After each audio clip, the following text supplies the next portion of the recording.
বাংলাদেশ থেকে ভেসে এসেছে একটা দুঃখজনক ঘটনা। বাংলাদেশ এয়ার ফোর্সের একটা ফাইটার জেট ভেঙে পড়েছে শিশুদের একটা স্কুলের উপরে। হ্যাঁ, মাইলস্টোন স্কুল।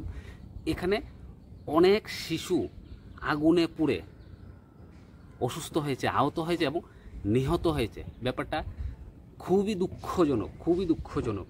হে ভগবান, 2025-এ আর কি দেখাবে আমাদেরকে, আর কি দেখাবে? সো বন্ধুরা, আজকের এই ভিডিওটা কিন্তু খুবই গুরুত্বপূর্ণ। বাংলাদেশে যে ঘটনাটা ঘটলো, যে শিশুরা এভাবে আহত হলো, এভাবে নিহত হলো, সকলের জন্য সমবেদনা।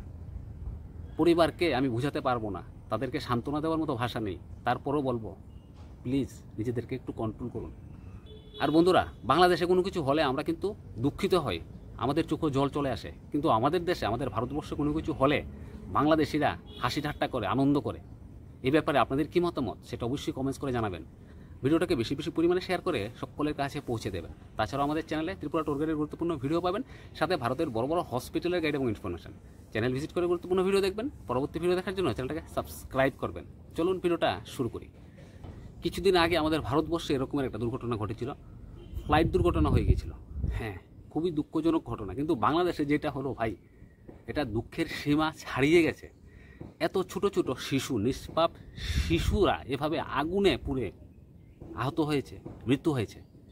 কিন্তু বাংলাদেশ সরকার এখনও জানাচ্ছে না যে কতজনের মৃত্যু হয়েছে। জনগণ বলছে, কেউ বলছে 50, কেউ বলছে 100, কেউ বলছে 150, কেউ বলছে 200।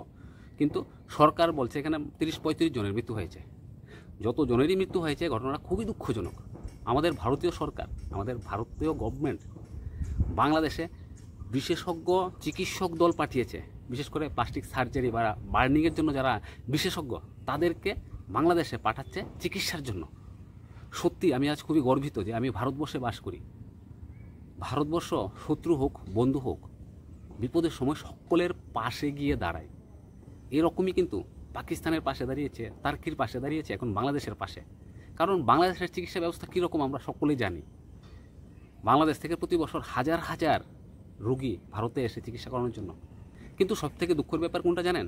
বাংলাদেশিরা ভারতে আসে, ভারতের থেকে সহযোগিতা পায়, সব কিছু করার পরও তারা ভারতকে গালি দেয়, তারা ভারত নিয়ে বাজে মন্তব্য করে। তো বাংলাদেশের মাইলস্টোন স্কুলের যে ছাত্ররা নিহত হয়েছে বা আহত হয়েছে, সকলের জন্য সমবেদনা। যারা নিহত হয়েছে, ভগবানের কাছে প্রার্থনা করব তারা যেন আরও সুন্দরভাবে, আরও ভালোভাবে, আরও ভালো ঘরে জন্মগ্রহণ করতে পারে। কত ছোট্ট জীবন এইভাবে নিঃশেষ হয়ে গেল, ভাবা যায় না।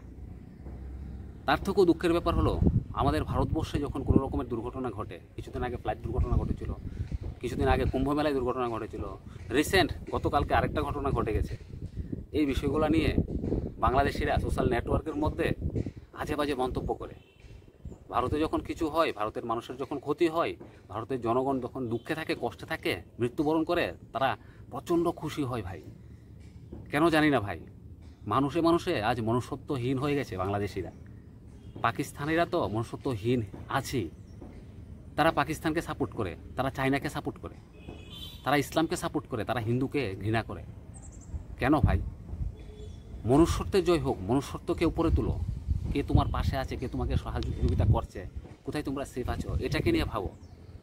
চায়নাতে তো ইসলাম বা মুসলমানরা কোনো ধার্মিক কোনো কিছু করতে পারে না, তারপরও তারা চায়নাকে ভালোবাসে। কেন ভাই? দেখো, আজকে ভারত বিশেষজ্ঞ দল পাঠিয়েছে, চিকিৎসক দল পাঠিয়েছে, চিকিৎসা সরঞ্জাম পাঠিয়েছে, আরও অনেক সাহায্য পাঠিয়েছে বাংলাদেশিদের জন্য। কেন? মনুষ্যত্বের জয়। ভারত জানে কিভাবে কাকে সাহায্য করতে হবে, কখন সাহায্য করতে হবে। সো বন্ধুরা, বর্তমান সময়ে বাংলাদেশে যে ফ্লাইটটা ক্র্যাশ হলো, অ্যাকচুয়ালি এই ফ্লাইটটা হলো একটা ফ্লাইট না, এটা হলো একটা জেট, এটা একটা যুদ্ধ বিমান। এটা মহড়া দিচ্ছিল। এটা একটা খুব পুরানো একটা বিমান ভাই, এটা চায়না বিমান। চায়না মাল কোনো সময়ই গ্যারান্টি থাকে না। চায়না মাল সবসময় এমন, যে কোনো সময় ভেঙে পড়তে পারে। তাও এরকমের কি কোনো জায়গা ছিল না বাংলাদেশে যে জায়গায় এসব মহড়া করা যায়? স্কুলের আশপাশ এলাকাতে স্কুলের উপরেই ভেঙে পড়লো। পাইলট নিজেও কিন্তু মারা গেছে। সে কিন্তু শেষ সময় পর্যন্ত চেষ্টা করেছে ফ্লাইটটাকে উপরে উঠানোর জন্য, কিন্তু পারেনি ভাই। চায়না মাল এরকমই হয়। তাই চায়নাকে বিশ্বাস করবেন না। যারা আপনাদেরকে সাহায্য করে, সহযোগিতা করে, তাদেরকে বিশ্বাস করবেন। সো বন্ধুরা, আজকের ভিডিওটা আমি এখানে শেষ করব। এই যে বাংলাদেশের এই ঘটনাটা খুবই দুঃখজনক। এই ঘটনার জন্য আমি মর্মাহত এবং আমার চোখেও জল এসেছে। ভারতবাসী হিসেবে আমি গর্বিত। ভারত সরকার বাংলাদেশের পাশে দাঁড়িয়েছে, বিশেষজ্ঞ চিকিৎসক দল এবং সরঞ্জাম পাঠিয়েছে। তার জন্য আমি খুব খুশি। আমি ভারতীয়, আমি ভারতে বাস করি। সো আপনাদের কী মতামত সেটা কমেন্টস করে জানিয়ে দেবেন। ভিডিওটাকে বেশি বেশি পরিমাণে শেয়ার করে সকলকে দেখার সুযোগ করে দেবেন। সো বন্ধুরা, আজকের ভিডিওটা সম্পূর্ণ দেখার জন্য আপনাদেরকে অসংখ্য ধন্যবাদ। আবার দেখা হবে পরবর্তী একটা গুরুত্বপূর্ণ ভিডিওতে। পরবর্তী ভিডিও দেখার আমন্ত্রণ রইল। এই সময়টার মধ্যে সকলে ভালো থাকবেন। টাটা।